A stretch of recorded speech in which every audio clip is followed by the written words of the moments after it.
बागेश्वर बाबा यानी धीरेन्द्र शास्त्री जी बहुत ही आक्रामक हैं उम्र के हिसाब से।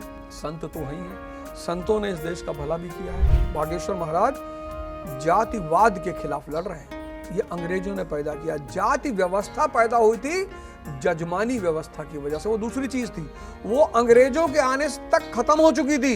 इसको थोड़ा सा खुल के बताइए जिससे लोगों को समझ में आए कि आप कहना क्या चाह रहे हैं। बिल्कुल, जो कि आज ज्यादातर लोग यही जाति व्यवस्था जातिवाद को एक ही मान के चल रहे हैं। मैं बताता हूँ। जैसे नोएडा एक गांव है, ठीक है, यहाँ पे एक बढ़ई है राम, एक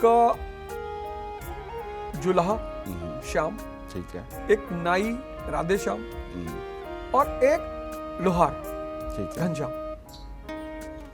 ये 4 लोग हैं नोएडा गांव में। तो 6वीं शताब्दी ईस्वी में भारत में मुद्रा व्यवस्था खत्म हो गई, पैसा खत्म हो गया। अच्छा, उसके कारण थे, वो इतिहास जो लोग पढ़ेंगे वो समझेंगे। सामंत व्यवस्था पैदा हो गई, मुद्रा व्यवस्था गायब हो गई। अब मुद्रा व्यवस्था जब नहीं रहेगी तो सर्विस के लिए पेमेंट कैसे करोगे आप? तो भारत में एक व्यवस्था पैदा हुई, जजमानी व्यवस्था।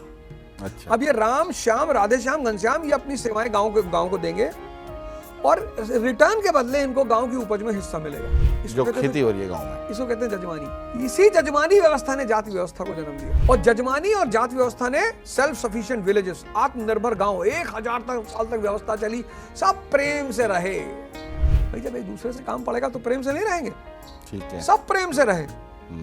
अब ये व्यवस्था जुड़ी किससे थी? जमीन से। अंग्रेज आए, अंग्रेजों ने जमीन का प्राइवेटाइजेशन कर दिया कि लैंड जो है प्राइवेट प्रॉपर्टी है। ठीक है। जजमानी व्यवस्था खत्म। जैसे जजमानी व्यवस्था खत्म, जाति व्यवस्था खत्म हो गई।